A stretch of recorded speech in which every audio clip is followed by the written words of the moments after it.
नमस्कार दोस्तों, स्वागत है आपका हमारे इस YouTube चैनल पर, जहां हम हर बार कुछ नया और दिलचस्प लेकर आते हैं।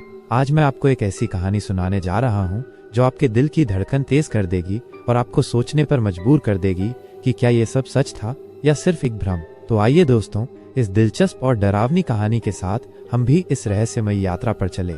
गहरे काले बादलों से ढका आसमान बिजली की लकीरों से बार बार फट रहा था। हवा में घुली ठंडक और नमी बता रही थी कि जल्द ही मूसलाधार बारिश होने वाली थी। एक वीरान हाईवे पर रात के अंधेरे में एक भारी भरकम ट्रक अपनी तेज हेडलाइट्स के सहारे रास्ता तय कर रहा था। इंजन की गड़गड़ाहट इस सूनी रात की अकेली आवाज थी। रवि, एक अनुभवी ट्रक ड्राइवर, स्टीयरिंग पर मजबूत पकड़ बनाए हुए था। उसके चेहरे पर थकान की लकीरें थीं, लेकिन वो हर हाल में समय पर अपनी मंजिल तक पहुंचना चाहता था। उसकी बगल में बैठा मनोज, जो उसका असिस्टेंट था, बार बार ऊँग रहा था और फिर खुद को जगाने की कोशिश कर रहा था। भैया, अब तो आंखें बंद हो रही हैं, थोड़ा आराम कर लेते, मनोज ने जम्हाई लेते हुए कहा।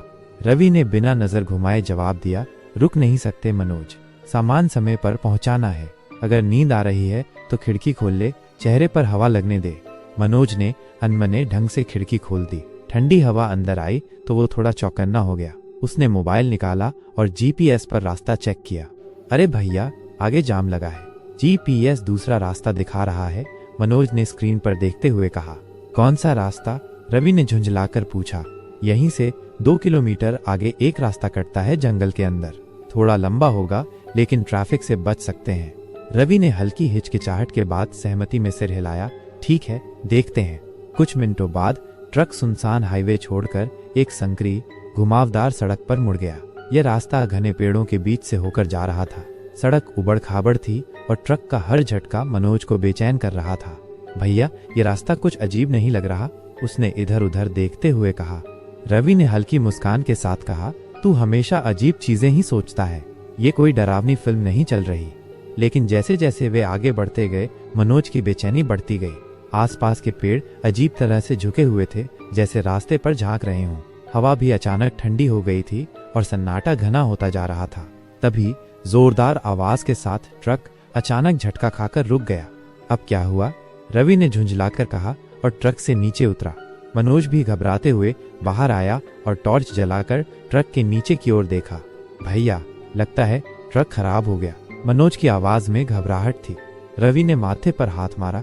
कमाल है, अब यहाँ कौन मदद करेगा? मनोज इधर उधर देखने लगा और अचानक उसकी नजर दूर जलती हुई रोशनी पर पड़ी। भैया, वहां देखो, कोई गांव है शायद। रवि ने भी देखा। सच में कुछ दूरी पर हल्की रोशनी टिमटिमा रही थी। ऐसा लग रहा था कि वहां कुछ घर हैं।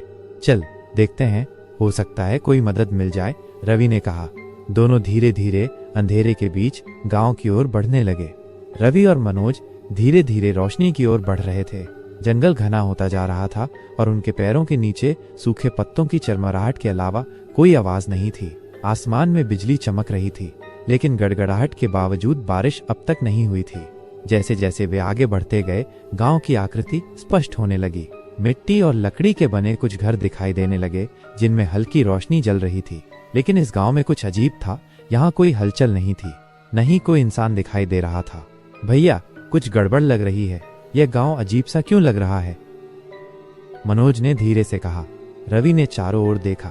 गांव पुराना लग रहा था, जैसे दशकों से यहाँ कोई बदलाव नहीं हुआ हो। घरों की दीवारों पर जाले लगे थे और सड़क पर सूखी घास उगी थी। लेकिन सबसे अजीब बात यह थी कि यहाँ पूरी तरह सन्नाटा था। किसी से पूछते हैं, रवि ने कहा और एक घर के दरवाजे पर दस्तक दी। दरवाजा तुरंत खुल गया और अंदर से एक बूढ़ा आदमी बाहर निकला। उसकी आंखें गहरी और चुभने वाली थीं और उसका चेहरा झुर्रियों से भरा हुआ था। उसने उन्हें ऊपर से नीचे तक घूरा, फिर धीरे से पूछा, तुम लोग कौन हो? रवि ने जवाब दिया, हम ट्रक ड्राइवर हैं। हमारा ट्रक कुछ दूर पंचर हो गया है, सोचा यहाँ मदद मिल जाए। बूढ़ा आदमी कुछ देर तक चुप रहा, फिर धीरे से मुस्कुराया। रात बहुत हो चुकी है, गांव में कोई मरम्मत करने वाला नहीं मिलेगा। तुम लोग चाहो तो रात यहीं बिता सकते हो, सुबह देख लेना।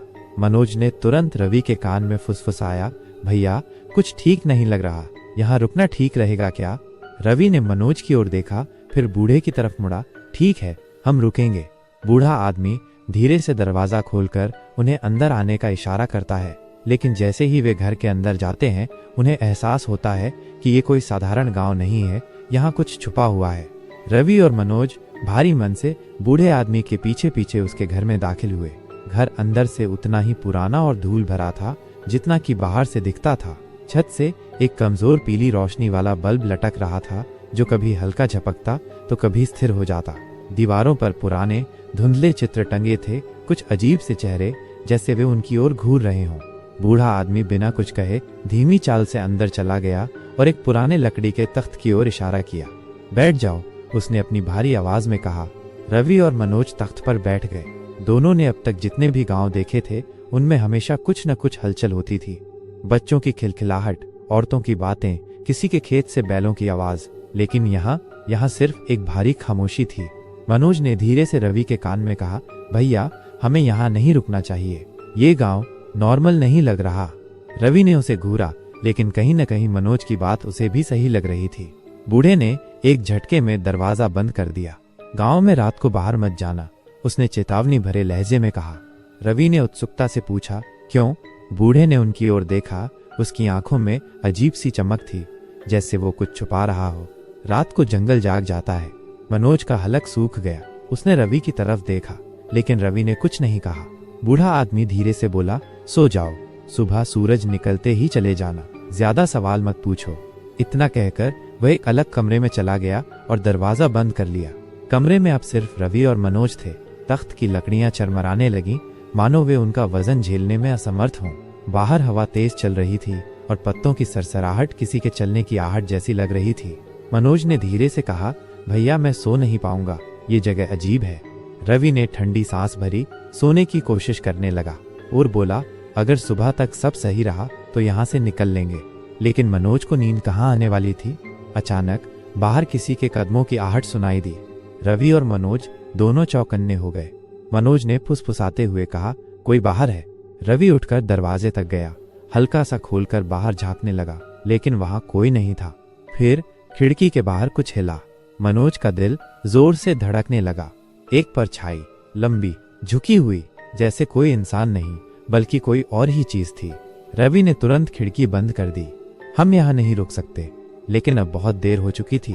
रात शुरू हो चुकी थी और ये गांव जाग रहा था। कमरे में घुटन बढ़ती जा रही थी। हवा में एक अजीब सी गंध थी, गीली मिट्टी और सड़ी हुई लकड़ी की मिलीजुली गंध, लेकिन उसमें कुछ और भी था, कुछ ऐसा जिसे रवि और मनोज पहचान नहीं पा रहे थे। खिड़की के बाहर की परछाई अब भी वहीं थी। वो स्थिर खड़ी थी, लेकिन ऐसा लग रहा था जैसे वो देख रही हो, महसूस कर रही हो। भैया यह गांव सही नहीं है। मनोज की आवाज अब फुसफुसाहट से भी धीमी हो गई थी।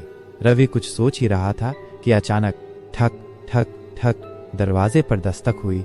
मनोज का दिल जोर से धड़कने लगा। उसने रवि की शर्ट कसकर पकड़ ली। अबे कोई होगा। रवि ने मनोज को शांत करने की कोशिश की, लेकिन उसकी आवाज में खुद घबराहट थी। रवि ने धीरे धीरे दरवाजा खोला। बाहर वही बूढ़ा आदमी खड़ा था। उसकी आंखें इस बार कुछ और ही कह रही थीं, जैसे वो कुछ बताने आया हो लेकिन कह नहीं पा रहा हो। क्या हुआ बाबा? रवि ने पूछा। बूढ़े ने उन्हें अंदर खींच लिया और दरवाजा फिर बंद कर दिया। तुम लोग यहाँ फंस चुके हो। उसकी आवाज कांप रही थी। क्या मतलब? रवि ने चौंक कर पूछा। बूढ़े ने गहरी सांस ली। उसकी आंखों में डर झलक रहा था। इस गांव को यहाँ आए कई साल हो गए, लेकिन ये गांव अब सिर्फ एक जगह नहीं है, यह एक श्राप है। मनोज ने जल्दी से पूछा। श्राप? कैसा श्राप? बूढ़े ने चारों ओर देखा, जैसे यह सुनिश्चित कर रहा हो कि कोई और उनकी बात नहीं सुन रहा। यह गांव मरा हुआ है। रवि और मनोज एक दूसरे की ओर देखने लगे। क्या मजाक कर रहे हैं बाबा? रवि की आवाज कड़क थी, लेकिन उसमें आत्मविश्वास की कमी थी। ये कोई मजाक नहीं है, बूढ़े ने धीरे से कहा। इस गांव में जो भी आता है वह वापस नहीं जाता। मनोज ने कांपती आवाज में पूछा, मतलब हम यहाँ से जा नहीं सकते? बूढ़े ने सिर हिलाया। नहीं, और अगर जाना चाहोगे तो वे तुम्हें जाने नहीं देंगे। वे कौन? बूढ़े ने दरवाजे की दरार से बाहर झांका। बाहर अब भी हल्की धुंध फैली हुई थी। गांव के लोग। रवि और मनोज दोनों को ठंडा पसीना आ गया। जो लोग हमने देखे थे वे इंसान नहीं थे। मनोज की आवाज कांप रही थी। बूढ़े ने आंखें बंद की, फिर धीरे से कहा, वे कभी इंसान थे, लेकिन अब नहीं। कमरे में सन्नाटा छा गया। केवल दूर कहीं से एक घड़ी की धीमी टिक टिक सुनाई दे रही थी। अब क्या करें? रवि ने धीरे से पूछा। बूढ़े ने एक कागज का टुकड़ा निकाला और उसमें कुछ लिखने लगा। तुम्हें इस गांव से निकलने का सिर्फ एक ही तरीका है। रवि और मनोज सांस रोककर उसकी बात सुन रहे थे, लेकिन तभी ठक ठक ठक फिर से दरवाजे पर दस्तक हुई, पर इस बार ये दस्तक अंदर से आ रही थी। रवि और मनोज का खून जैसे जम गया। भैया, ये दरवाजे के अंदर से आवाज आई ना? मनोज की आवाज अब लगभग फुसफुसाहट में बदल चुकी थी। रवि ने कुछ नहीं कहा, बस अपनी तेज होती सांसों को काबू करने की कोशिश करता रहा।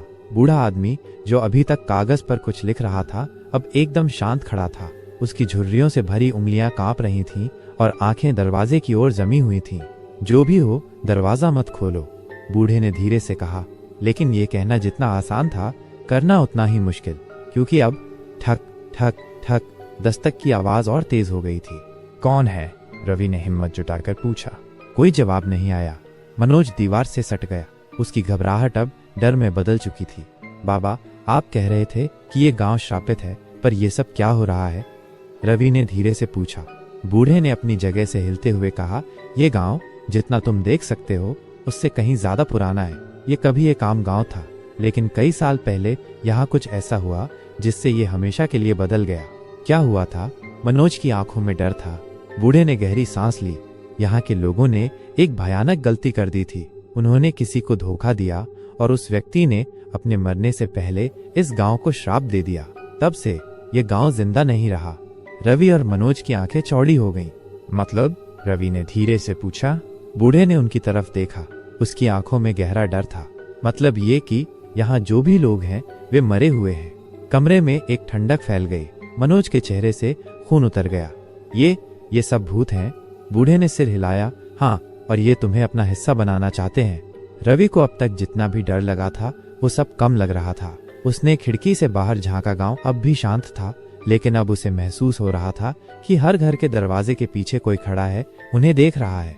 लेकिन फिर ठक ठक ठक दस्तक अब इतनी जोर से होने लगी कि पूरा दरवाजा कांपने लगा। अब क्या करें बाबा? मनोज लगभग रोने लगा था। बूढ़े ने जल्दी से कागज के टुकड़े पर कुछ लिखा और रवि के हाथ में थमा दिया। यह मंत्र है। जब सुबह होने लगे तो इसे गांव के बाहर जोर से पढ़ते हुए जाना। हो सकता है कि तुम बच जाओ। हो सकता है, रवि ने चौंक कर कहा। कोई भी इस गांव से कभी जिंदा नहीं गया बेटा, लेकिन अगर तुम भागने की कोशिश करोगे तो वे तुम्हें रोकने की पूरी कोशिश करेंगे। अब तक दरवाजे की दस्तक और तेज हो गई थी। फिर धड़ाम, दरवाजा जोर से हिला, जैसे किसी ने उसे तोड़ने की कोशिश की हो। भागो, बूढ़ा चीखा, और अगले ही पल दरवाजा जोर से खुला और अंदर जो आया उसे देखकर रवि और मनोज की चीख निकल गई। दरवाजा एक झटके में जोर से खुला और उसके पीछे जो था उसे देखकर मनोज की घिघी बंद गई। वो कोई इंसान नहीं था। दरवाजे के बाहर हल्की चांदनी में एक बदहवास परछाई खड़ी थी। उसका शरीर एकदम काला, धुंधला और अस्पष्ट था, जैसे धुएं से बनी कोई आकृति। लेकिन सबसे भयानक था उसका चेहरा, या यूं कहें कि चेहरा था ही नहीं। वहां सिर्फ एक अंधेरा खालीपन था, जैसे कोई गहरी खाई हो जो भीतर खींच सकती हो। मनोज जोर से चीख पड़ा और पीछे हट गया। भैया, ये क्या है? रवि ने मनोज को खींचकर अपने पीछे किया। बूढ़ा आदमी तेजी से आगे आया और उसने दरवाजे के पास जमीन पर कुछ बुदबुदाते हुए एक रेखा खींची। अंदर मत आना, तुम्हें इसकी इजाजत नहीं है, बूढ़े ने गहरी आवाज में कहा। परछाई कुछ पल के लिए ठिठकी, जैसे उसकी बात सुन रही हो। फिर उसने अपना सिर हल्का सा झुकाया और फिर अचानक गायब हो गई। कमरे में एकदम सन्नाटा छा गया। रवि और मनोज दोनों हांफ रहे थे। उनके माथे से पसीने की बूंदें टपक रही थीं। बूढ़े ने झुकी हुई आवाज में कहा, अब तुम्हारे पास ज्यादा समय नहीं है। सुबह होने से पहले भागने की तैयारी करो। बाबा, ये क्या था? रवि ने कांपती आवाज में पूछा। बूढ़े ने उनकी ओर देखा और धीरे से कहा, वे गांव के पुराने लोग हैं, लेकिन अब वे वैसे नहीं रहे जैसे पहले थे। रवि ने घड़ी की ओर देखा। रात के 2 बज रहे थे। सुबह तक हमें क्या करना होगा? बूढ़े ने गहरी सांस ली। गांव के बीचों बीच एक पुराना मंदिर है। वह एकमात्र जगह है जो अब भी शुद्ध है। अगर तुम वहां पहुंच सको और सूरज निकलने तक वहां ठहर सको तो शायद तुम बच जाओ। मनोज का चेहरा एकदम पीला पड़ गया। मतलब हमें उस अंधेरे गांव के बीच से जाना होगा? बूढ़े ने सिर हिलाया। कोई और रास्ता नहीं है बेटा। रवि ने धीरे से कागज पर लिखे मंत्र को देखा जिसे बूढ़े ने उन्हें दिया था। अगर ये मंत्र पढ़ते जाएं तो? बूढ़े ने हल्की मुस्कान दी। ये मंत्र तुम्हारी रक्षा करेगा, लेकिन अगर तुम डर गए तो वे तुम्हें पकड़ लेंगे। अगर हमें पकड़ लिया तो? मनोज ने कांपती आवाज में पूछा। बूढ़े की मुस्कान गायब हो गई। तो तुम इस गांव का हिस्सा बन जाओगे, हमेशा के लिए। रवि ने लंबी सांस ली और खिड़की से बाहर झांका। गांव अब भी शांत था, लेकिन अब उसे वहां कुछ हलचल दिखाई दी। दूर एक छत पर कोई खड़ा था, एक औरत। उसकी सफेद साड़ी हवा में उड़ रही थी, लेकिन उसके पैर जमीन से कुछ इंच ऊपर थे। मनोज ने भी उसे देखा और घबरा गया। भैया, वो उड़ रही है। रवि ने मनोज का हाथ पकड़ा। हमारे पास ज्यादा समय नहीं है, हमें मंदिर की ओर चलना होगा। बूढ़े ने दरवाजा खोला और बाहर झांका। ध्यान रखना, वे तुम्हें देख रहे होंगे, पर अगर तुम भागे तो वे तुम्हारे पीछे आ जाएंगे। रवि और मनोज धीरे धीरे कमरे से बाहर निकले। ठंडी हवा उनके चेहरे से टकराई। हर घर की खिड़कियों के पीछे कोई परछाई थी। वे सब देख रहे थे। अब उन्हें इस मृत गांव के बीच से निकलकर मंदिर तक पहुंचना था, लेकिन क्या वे वहां तक जिंदा पहुंच पाएंगे? रवि और मनोज धीरे धीरे बूढ़े के घर से बाहर निकले। हवा में अजीब सी ठंडक थी, लेकिन ये सामान्य ठंड नहीं थी। यह किसी अदृश्य भय से भरी थी, ऐसी ठंड जो हड्डियों के अंदर तक सरक जाती है।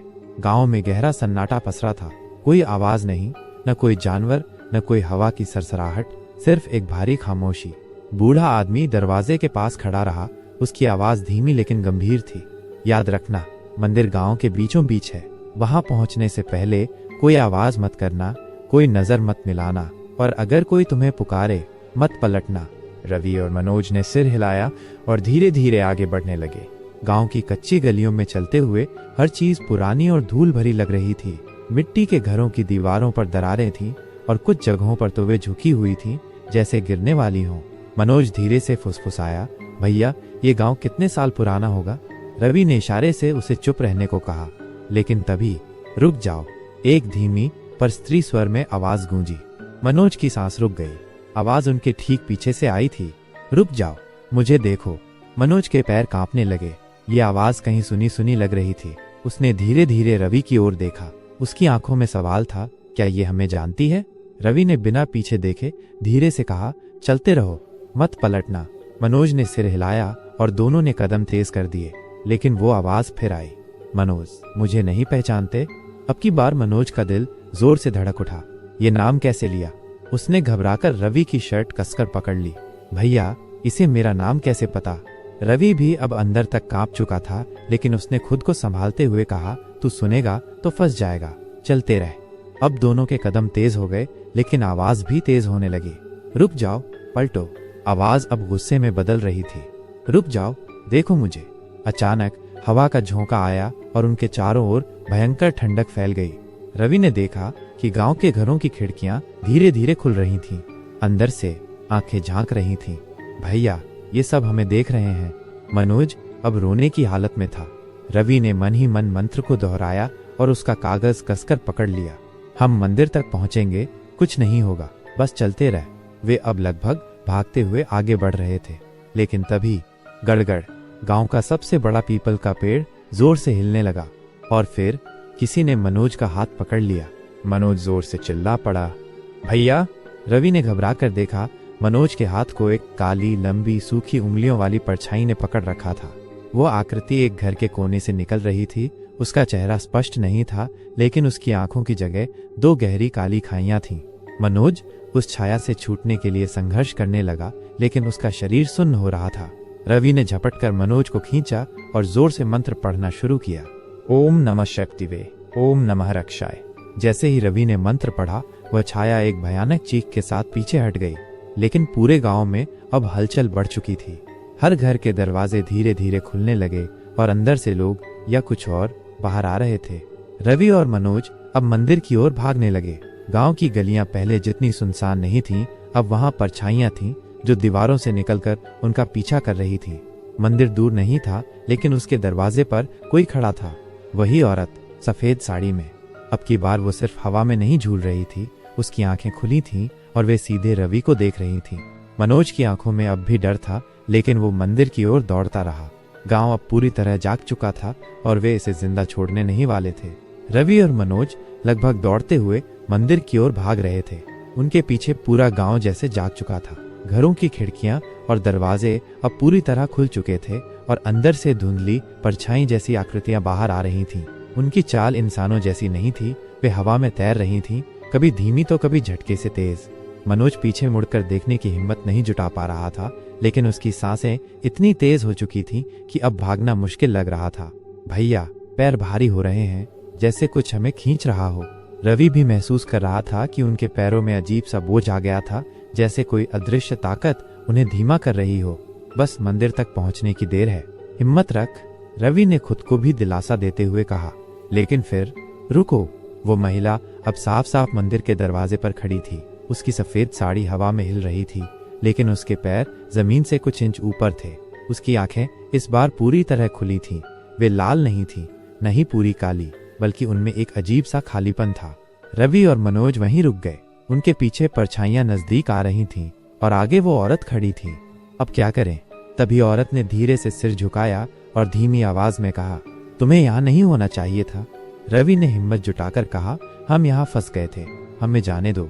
औरत ने हल्की हंसी हंसी जो गूंजती चली गई। जाने दो? क्या तुम जानते हो कि ये गांव क्या है? रवि और मनोज ने कुछ नहीं कहा। औरत धीरे धीरे आगे बढ़ी। ये गांव एक भूल है, एक गलती, और जो भी यहाँ आता है वो इस गलती का हिस्सा बन जाता है। अब मनोज का धैर्य जवाब देने लगा, हम कुछ नहीं जानते, हम यहाँ गलती से आ गए, प्लीज हमें जाने दो।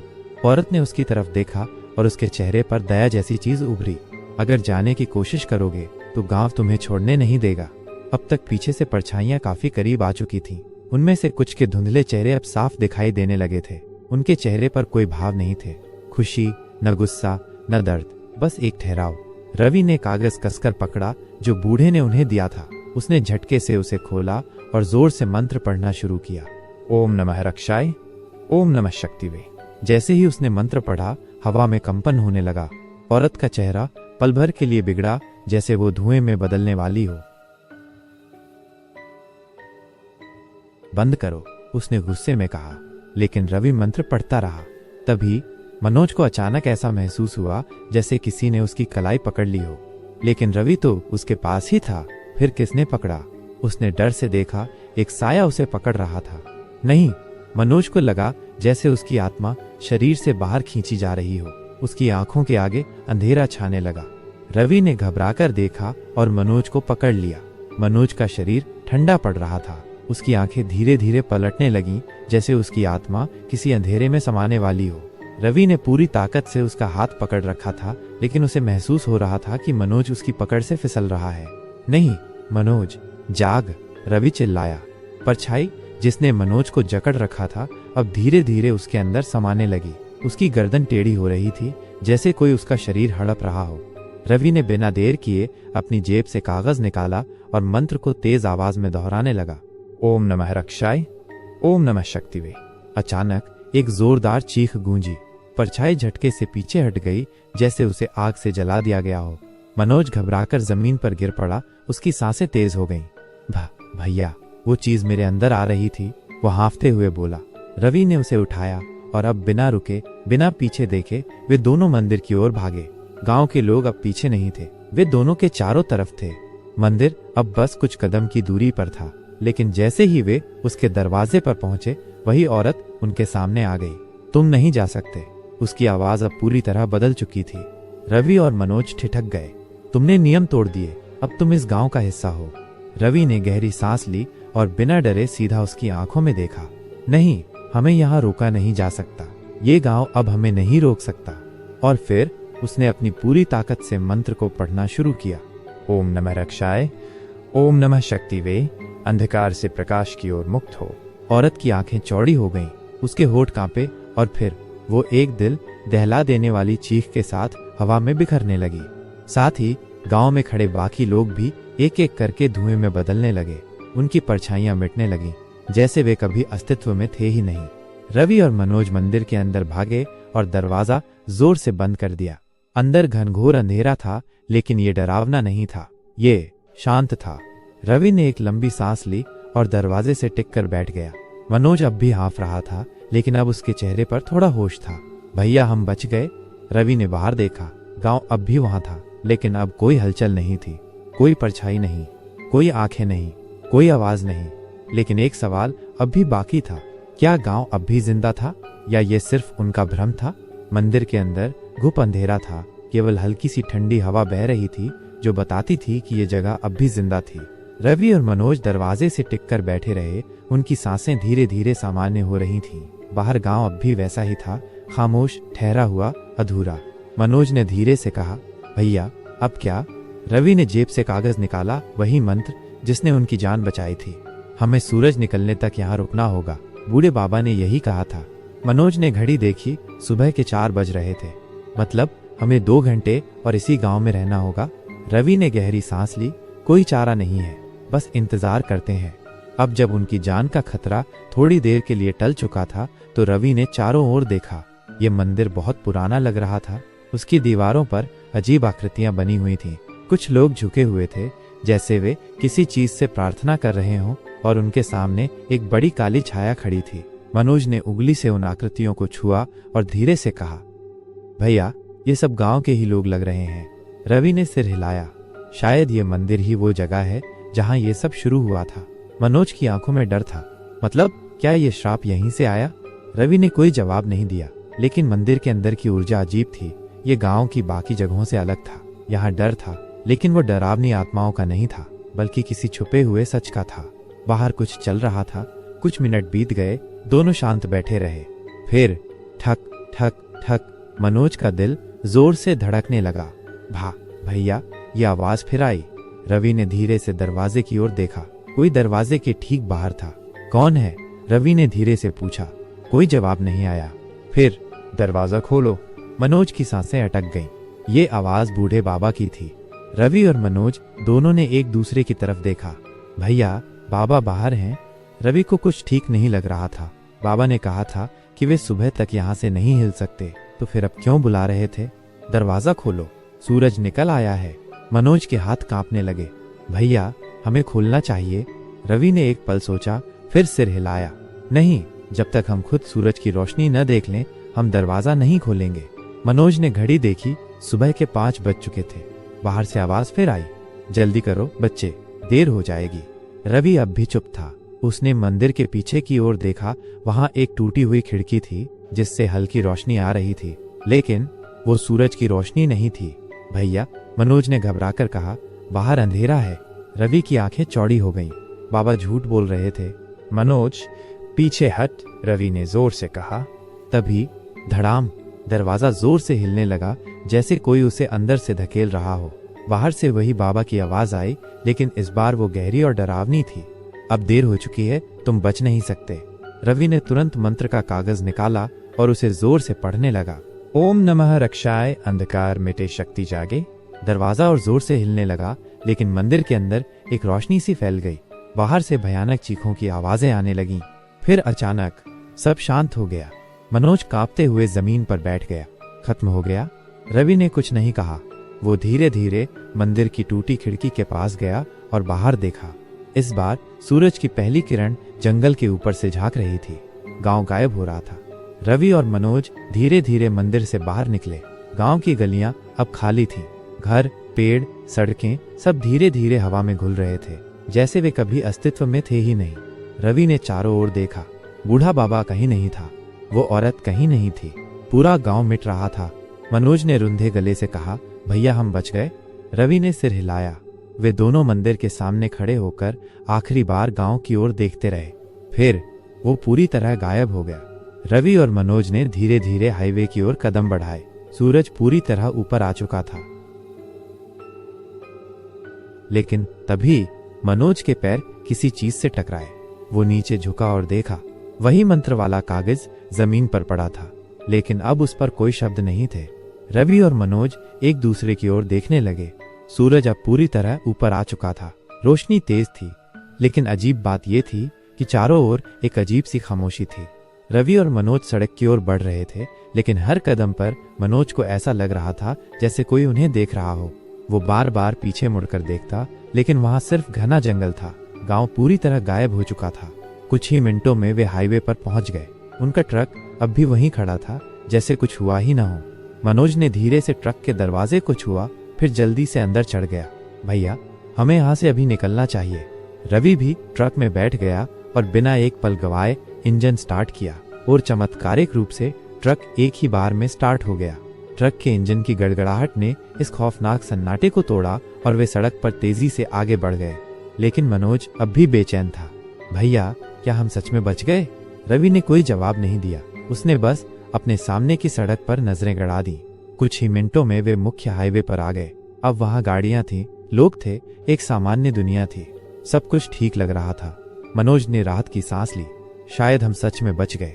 लेकिन तभी एक और डरावनी सच्चाई। रवि ने सड़क पर आगे देखा और अचानक उसकी सांसें रुक गईं। सामने एक पुराना मील का पत्थर था जिस पर लिखा था गांव देवपुर 2 किलोमीटर। रवि ने घबराकर ब्रेक मारा। मनोज भी पत्थर की ओर देखने लगा और उसके चेहरे का रंग उड़ गया। भैया, ये कैसे हो सकता है? उन्होंने अपनी आंखों से देखा था कि गांव गायब हो चुका था, तो फिर ये मील का पत्थर यहाँ कैसे था? रवि ने इंजन बंद किया और गहरी सांस ली। फिर उसने धीरे से मनोज की ओर देखा और कहा, शायद ये अब कभी खत्म नहीं होगा। अब ये गांव किसी और ट्रक ड्राइवर की प्रतीक्षा कर रहा है। तो दोस्तों, ये थी आज की कहानी। उम्मीद है कि आपने इसे उतना ही इंटरेस्टिंग और रोमांचक महसूस किया होगा जितना मैंने इसे सुनाते वक्त किया। अगर आपको ये कहानी पसंद आई हो तो कृपया इस वीडियो को लाइक और शेयर जरूर करें, और अगर आपने अभी तक चैनल को सब्सक्राइब नहीं किया है तो अभी सब्सक्राइब करें ताकि आप हमारी अगली दिलचस्प और डरावनी कहानियां सबसे पहले सुन सकें। अगर आपके पास कोई विचार या प्रतिक्रिया हो तो नीचे कमेंट में हमें जरूर बताएं। हमें आपकी राय का इंतजार रहेगा। और अंत में याद रखें, डर हमेशा हमारे साथ होता है, लेकिन सही समय पर सही कदम उठाने से हम उससे जीत सकते हैं।